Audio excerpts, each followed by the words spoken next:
ভারতে বসেই বাংলাদেশ নিয়ে একের পর এক নতুন ষড়যন্ত্রের ছক কষছেন শেখ হাসিনা, এমন অভিযোগ বিরোধীদের।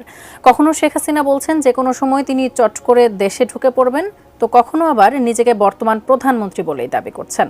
এদিকে মার্কিন প্রেসিডেন্ট নির্বাচনে ডোনাল্ড ট্রাম্প বিজয়ী হয় আওয়ামী লীগের যেন শক্তি বেড়েছে।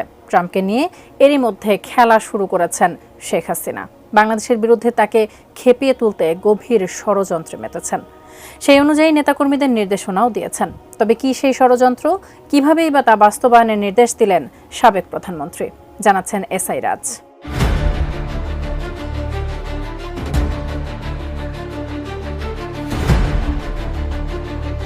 ছাত্র জনতার তীব্র আন্দোলনের মুখে গত ৫ আগস্ট দেশ ছেড়ে ভারতে পালিয়ে যান সাবেক প্রধানমন্ত্রী শেখ হাসিনা। তখন থেকেই দেশটিতে অবস্থান করছেন তিনি। এর কিছুদিন পরপরই ফাঁস হচ্ছে সাবেক